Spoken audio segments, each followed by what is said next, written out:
Good morning, everyone. Are you here? I don't see you. Hey, Michael, good morning. Good morning. There's Mavis. Good morning, Mavis. Susie, good morning. Martha. All right, good morning, everyone. Nice to see you this morning. So we're going to continue our conversation today on the issue that the third law of successful agents, that is organization. We talked last time about habits and routines. And, from my point of view, this is a really important one and a really hard one. If you feel that you're not as organized as you think you would like to be, or you think you need to be in your business, you're not alone. In fact, you're probably, in the same boat as 98% of your colleagues. If you struggle sometimes to follow through on either choosing the right habits or routines or following through on them consistently and appropriately over time, guarantee you you're in the same boat as 98% of your colleagues and competitors out there. This is a real differentiator for your business. It's a competitive differentiator for you to have yourself organized appropriately to be successful and to manage your routines and habits effectively over time is something that almost nobody does really well. And if you can learn how you can do it well, it is a competitive differentiator that pays off for you over time. So we'll talk a little bit about living this today. It's a really, really hard thing. I'd like to start by asking everyone to please put into the chat, what's one part of your business that you feel is not organized well enough, or somewhere where you wish you could do that a little bit better?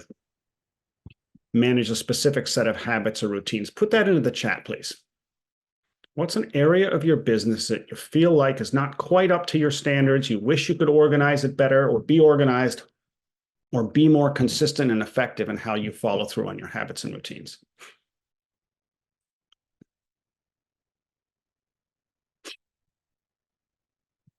All right, follow up, post-closing action plans, follow up with former customers. Great. This is one of the most common ones. So let me ask you a more important question. I mean, not more important, but extremely important question. What is it that gets in the way of you doing that part of your business well? This is one of the most important questions you can ask yourself. What is it that stops you? If you know that you should be doing that and you're not, what is happening there?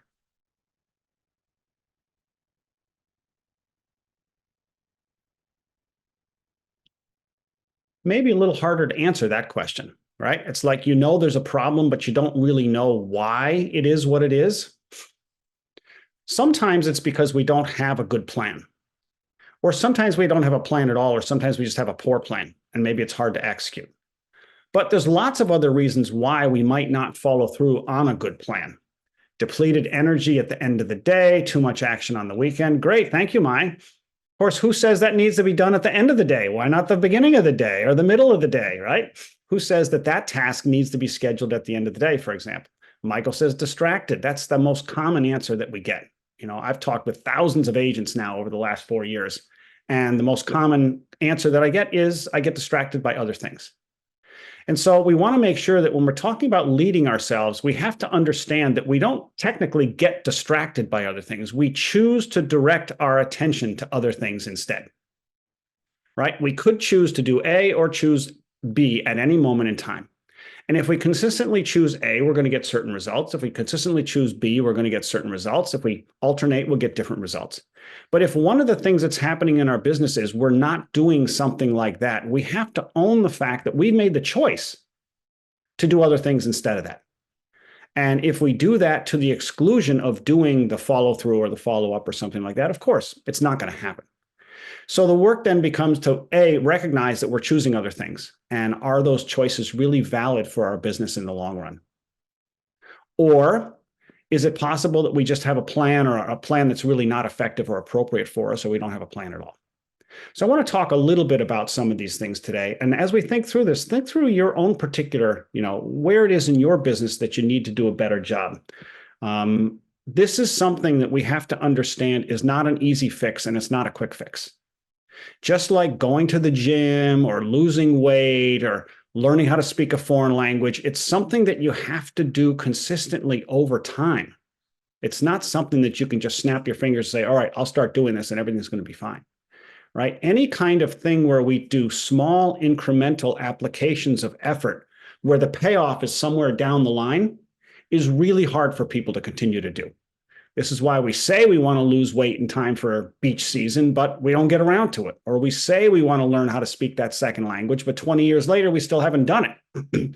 Or we say we need to organize our CRM, but 5 years later, it's still really not really organized. I mean, it's very, very, very common. It's much easier to direct our attention to the emergency of the day, right? We need to remember, as leaders of ourselves and businesses, we can't always lead ourselves by having the urgent overrule the important. And what we're talking about today is the important. Having organization in your business, having routines and habits to manage appropriately is the structure that everybody says they want in their business. But if we keep choosing some emergency situation or whatever it is that we perceive as more important in the moment, if that continually overrules whatever we interpret as urgent, we continually overrule the important. Of course, the important never gets done. So let me share a few slides, then we'll talk some more about it.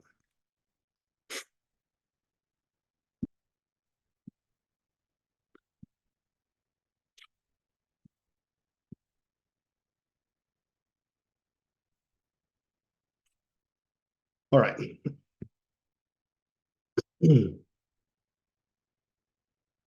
Oops.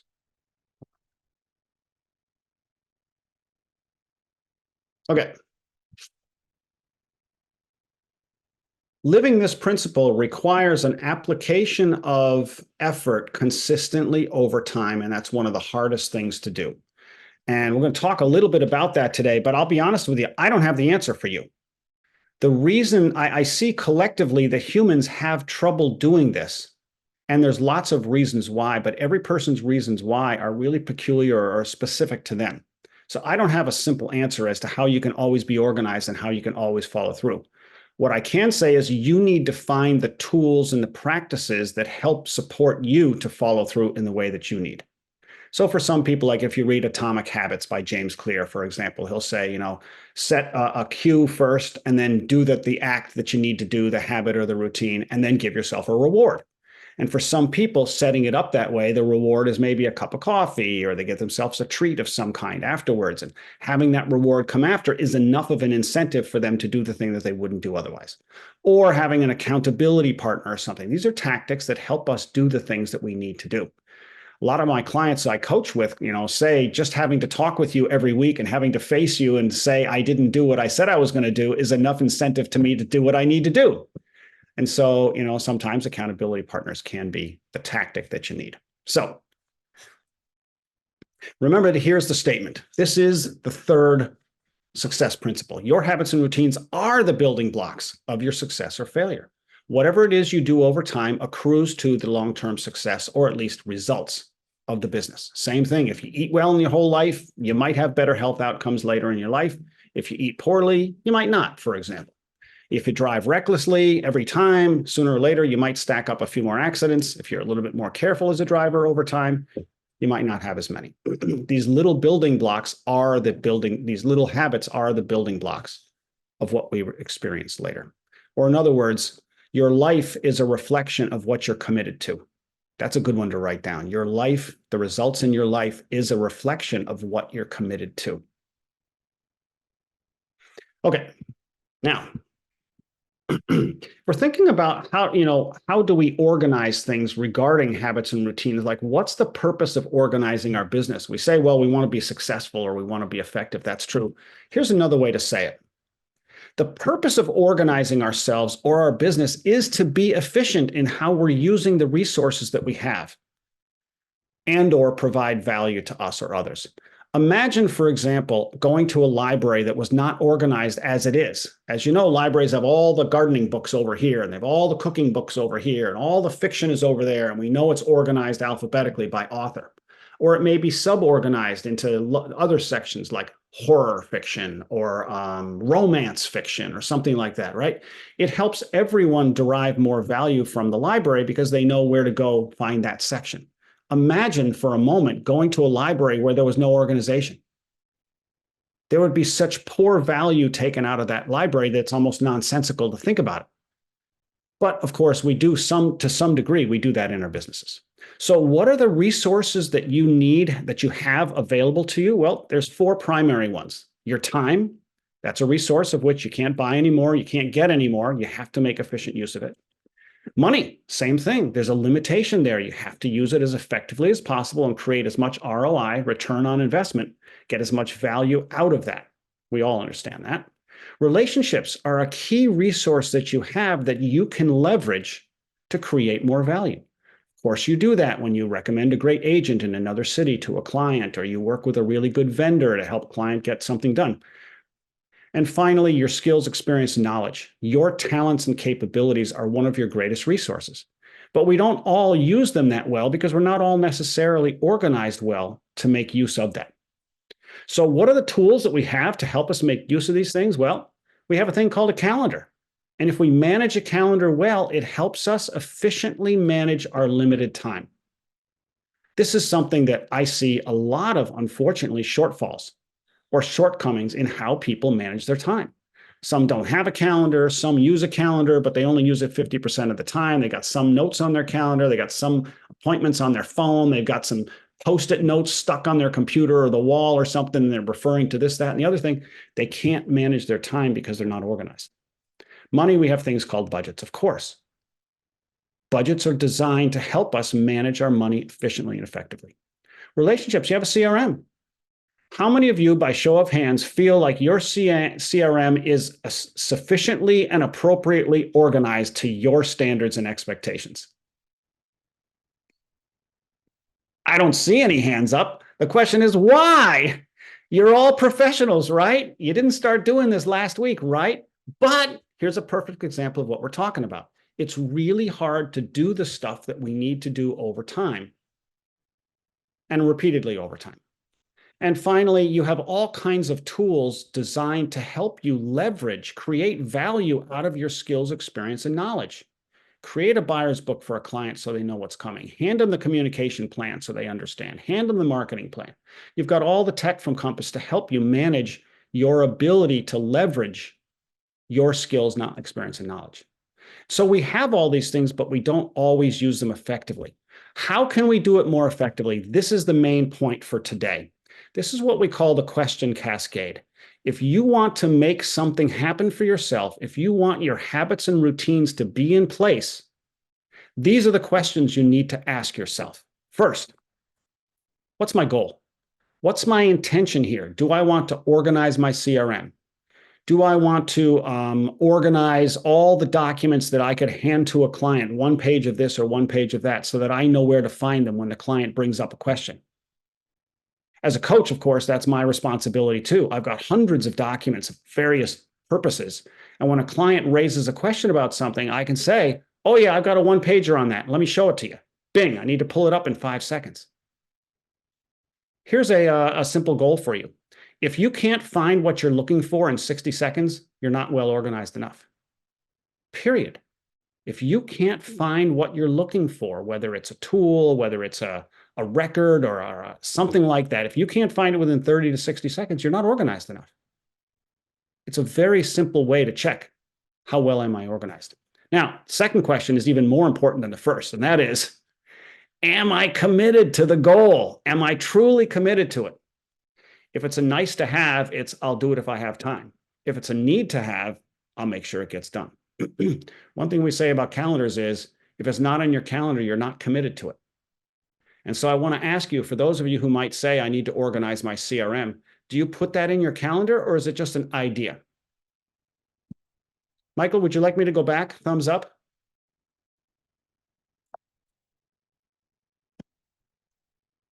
Is that the slide, Michael? I saw you had the note there.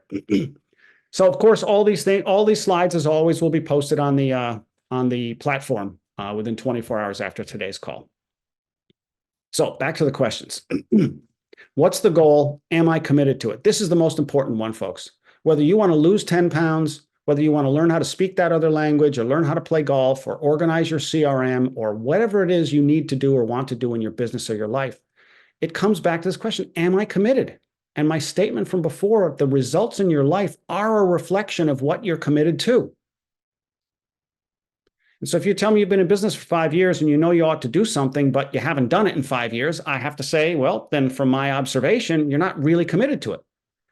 And I'm not saying you have to be, it's your business. But we're here exploring this element of how we lead ourselves, which includes how we manage our habits, our routines, our time. Okay, next question. What's my plan? This is where the habits and routines come in. This is where you need to develop an appropriate set of habits or routines, small applications of your time, your attention, your money, your effort, or maybe somebody who works on your team to apply that in order to achieve the goal that you set.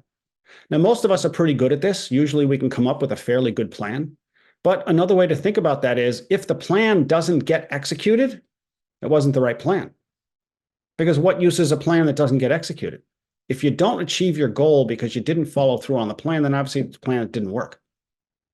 If your idea is I'm going to go to the gym every single day and work out for 2 hours, but you don't, then maybe you don't get in the shape that you wanted to. But if you did say, on the other hand, I'll go to the gym every 3 days for 2 hours, and you're able to follow through on that, maybe that's a more effective plan. Or if you say, I'll go to the gym every day for 1 hour rather than 2 hours. Right? And so building the plan is a crucial aspect of success in this. And of course, most of us bite off more than we can chew. We've got 100 different things happening at the same time. We'd like to squeeze in a couple of more, but we end up hitting our limit somewhere along the way. Things break down and certain goals that we set for ourselves don't get achieved. If you look at the way you run your business over time and you say, I've consistently never achieved my goals, you have to ask yourself from a self-coaching point of view, what do I need to do differently? Because what I'm doing is getting me the results that I've gotten. And if you keep doing what you've always done, you're going to keep getting what you've always gotten. So asking yourself, what's my goal here? Well, I want to organize my CRM by August 30th. Great. What's my plan? Well, I'll do 50 people a week. Great. If that's the plan and that works, great. Then when you come to August, you've got it. You're done. But here's an important question. What support do I need? And this is a question that most people don't ask. Because very often you do need some support. It may be something that you can't do all by yourself. Maybe you need that accountability partner. Maybe you need that coach who's going to call you every Wednesday and you're going to say, the coach is going to say, did you get it done? Or maybe you need somebody's help in some other way to help you understand something differently. Or maybe you need to ask them how they do it or something like that. Right? There's lots of ways that you can get support from others. You need to understand, where are you likely to fail? What's likely to get in the way of me achieving the success of this plan or following through on this plan? Sometimes you need that support, sometimes you don't. But if you need it and you don't have it, you're going to fail. So ask yourself that question. So after you've asked yourself these 4 questions, you should have a plan. You should be able to mitigate the risks by having the support that you might need. Then you need to execute. You need to execute the plan. Now, everybody can start executing a plan. The question is, how long will you follow through? I usually suggest that you bite off less than you can chew and you do it for a shorter period than you might like, to see if you're able to follow through in that particular setting. If you can, then of course you can always lengthen the time or make the task a bigger one. But what I see time after time after time is people choose too big a task and they choose too long a time and they stumble. I was working with a client this morning and she made a promise to herself that she was going to do something every single day for the next 2 weeks. Talked to her after 2 weeks. She said she did it for 5 days. What got in the way? I don't know. She chose to do something else. So maybe 2 weeks was too much for her. Maybe 1 week would have been better. Maybe 5 days would have been better. And finally, you need to assess and adjust. This is something that most people never do. They try something and then they stumble and then they move on to the next thing. And there's nothing wrong with moving on to the next thing. But if you're not learning why something got in the way or why you stumbled, then you may be likely to just have the same problem again. And so assessing and adjusting is a necessary point. If you do this with somebody else, if you have an accountability partner, it can be helpful to assess together with that person. To ask each other, what got in your way? I don't know. I guess it was this. Well, what helped you succeed? What helped you fail? Right? And the 2 questions here in assessment is, what contributed to my success or what contributed to my failure? And it's not about judgment. It's not about blame. It's simply about trying to understand what happened. If you do that with another person, even if you don't have that accountability partner all the way through. If you just talk with someone after you tried something like this and said, here's what I wanted to do, here's what I did. The person might ask some stimulating questions. If you know somebody who's good at asking questions, they could ask you things like, what is it that got in the way? Well, I'm not sure. I think it might have been X. Okay, well, did you consider if it was also Y or Z? No, I hadn't thought about that. Right? Somebody else could be that successful partner. So this is the cascade of questions that you want to keep in mind in building a habit like this. So where do we go from here? Oh, I forgot this one slide. So you may remember from last week, we talked about this last time. Why is it that we tend not to do the things that we really know we ought to do or we would like to do? And the conclusion was, the research shows this right-hand quadrant in the green, when the results of our actions are certain and immediate, we're much more likely to follow through on them. If, for example, Mavis, if I said to you, I will guarantee that by a law of the universe, that if you update 10 records in your CRM today and get them organized, you will get a listing tomorrow. Absolutely, positively. It's a fact of nature, just like the sun is burning and it's going to come up tomorrow in the morning. Would you do it? Yes, you would, because it's certain and it's immediate. The problem that we have with CRMs, folks, is they fall in this lower left-hand corner. The benefit of you spending time on updating your CRM is both uncertain and probably future-oriented. If you spent 30 minutes updating or improving your CRM tomorrow, chances are there's no certainty that you would get a benefit of it right away. And there's no certainty that you would get a benefit at all from it. You just don't know where the next client is going to come from. And this is why we choose not to do it. The same reason we don't make phone calls.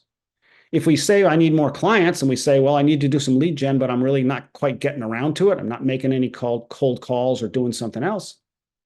It's because we know that it's very, very unlikely that that single next call is going to result in an absolutely definite customer. If we knew it was, of course, we'd make the call. And so we need to keep this element in mind, is what we were saying last week about the way our brain works.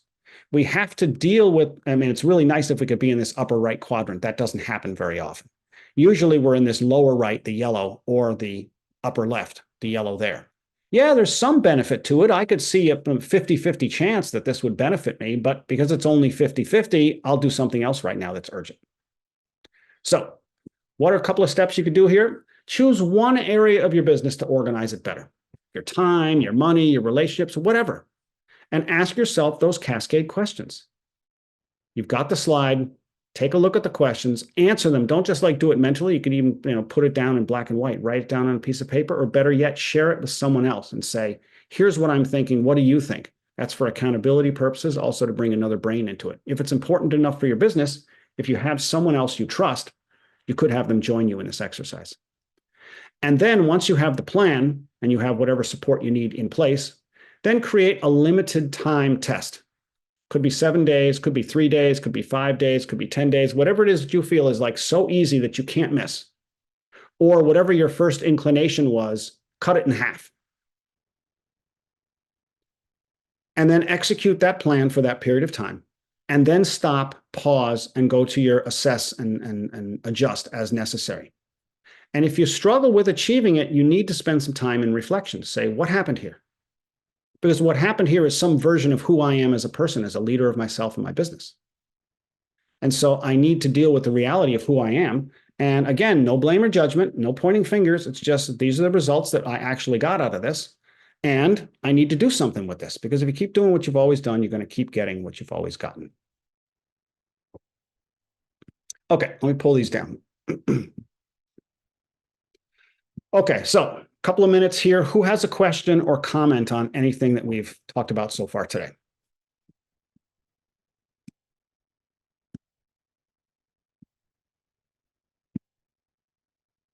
Okay, Sarah, you're up. What's coming to mind for you as I discuss this stuff and how it applies to you and your business? What comes to my mind is when I sat down with my broker at the beginning of the year and he said, what's your biggest challenge in business? And I said, childcare.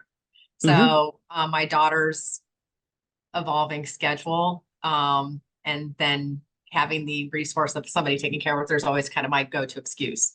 Yep. So just putting time in my calendar, which I do about 50% of the time for my business. I am going to challenge myself over the next 7 days to actually put that in my calendar and stick to that, whether it's 6 in the morning that I'm finding time or 6 in the evening. Got it. No doubt raising children is a huge responsibility and very difficult to run a business at the same time. And so it takes a tremendous amount of reflection, thought, and then follow through when you need to follow through. So Sarah, send me a note and let me know how it goes after a week or so. Okay. Thank you. Who else?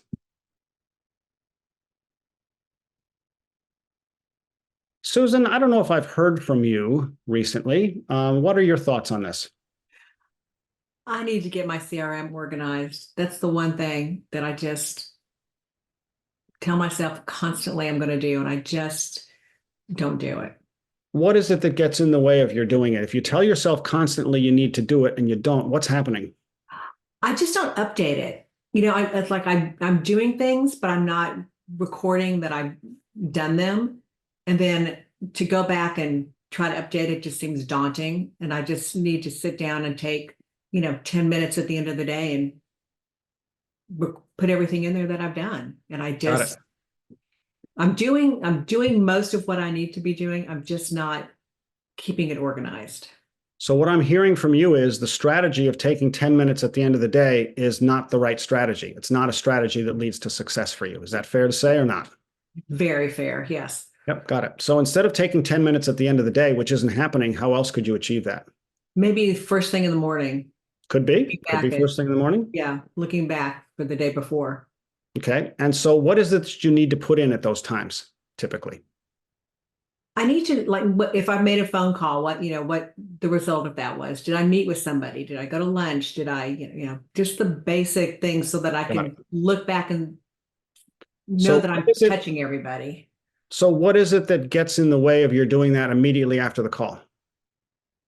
A lot of times I'm in the car. Got it. I make a lot of calls in my car. So that's a big part of it. Got it. So another strategy might be to not make all your calls in the car. Find a way to make the calls when you're at a desk somewhere when you could catch up that way, for example. I'm not pushing that, just saying there's so many different ways to think about this, right? If our habit is end of the day and it's not working, could be in beginning of the day, as long as you can remember who it was you talked with and what the details were. It could also mean that you somehow find a way to make those calls when your laptop is open and you've got your notes right there and your business tracker, whatever, you can put your notes in there. So you always have it, of course. That's another way. Thank you. Mavis? I was just going to say to Susan, and not saying I'm doing this, but I was told that if you log into the Compass app and make your phone call from the app, then it will record at least the fact that you made the phone call. That's what I was told. Anyone else heard about that? Correct, says Sarah. Okay, got it. So then you won't leave anybody off your list the next morning because you have a record of it. Because you started with the Compass app to start with. Yep. So my issue with the CRM is I never used a CRM a day in my life, got to Compass and they were like, hey, your CRM. And everybody's asking, so what CRM did you use before? And I'm like, my mind, my scraps of paper. Yep. So for me, this whole thing is just like another thing to have to learn. Like, the doctors give you all these different, I just changed medical stuff. We talked about my medical stuff before. And then they're like, oh, just go on the app. And it's like, another app. Can't you just let me call you? Yep. So the CRM is similar for that. For me, it's like, totally get it. So a CRM is just a tool. It's a tool to manage your relationships. All of us have many, many relationships. Research shows that we can make a meaningful commitment to somewhere between 100 and 200 relationships in our lives, but we have many more than that. And so that's the basis for some of the advice that you don't treat all 1,000 people in your CRM equally, but you focus on the 100 or 200, no more than that are the ones that you can really have some kind of a relationship with. But the point is, CRM is just a tool. It's a tool that helps you manage your relationships, to remember who it is you talked to, when you talked, what it is you discussed. And importantly, if you're talking about following up with previous clients, it's crucial there. I mean, it's crucial to remember because you just don't remember who you've been in touch with lately. And so you don't have to use a CRM. You can use a simple spreadsheet. And you can just write all the names of your people down there. And then every time you call them, just write down the date in the next column. And then you can just see all the way across. I talked to this person on May 13th, and I talked to them again on August 11th, and I talked to them again on December 24th, right? I mean, there's so many ways that you can organize it. You don't have to use a formal CRM. The point is, do you have a process or a strategy or some kind of structure that helps you maximize the value of those relationships that are there? If not, chances are you're losing some potential benefit that's in there because somebody that you thought you contacted recently hasn't heard from you, or you forget that important moment when they told you that their son is going to graduate next June with his PhD, and they're so proud of him because he's the first PhD ever in the family. And then June comes and, you miss the opportunity to say, hey, congratulations, it's wonderful what your son has achieved, right? Something like that. A few more comments here. Time blocking is really, really important, folks. I mean, it's one of the techniques that we use in calendars to manage our time effectively. It's not like every single task is equal to every other. It's not like every single task should have the same amount of time dedicated to it. But blocking time for certain purposes in certain ways is a kind of tried and true element to managing calendars effectively. Provides a lot of benefits and payback to many people who use it, but not everyone, of course. It's just another technique. Michael says it helps to identify your top 50 to 100 customers and work those first. Yes, the CRM Compass does help though, while it's all connected to each other. Yep, got it. And so for Mavis and anybody else who's new to the Compass, world, yeah, it's really useful. There are some things in there that allow you to connect one thing to another thing. And, if you don't know a lot about the tech, speak to somebody who does. Kate Bauer is kind of our tech expert here at CSC. But there's lots of people. You can go to your AEM or your sales manager or somebody else and work with them to understand some of these little hints that may make the difference between some success and more success. Okay, everyone, we're over time. So thank you very much for being with me today. I'm looking forward to seeing all of you next week. Good luck with any of this. I would love to hear from any of you what's working, what's not working. And if you need some help, text me anytime or email me rather at david@chiragshawcoaching.com. See you around, folks. Thank you.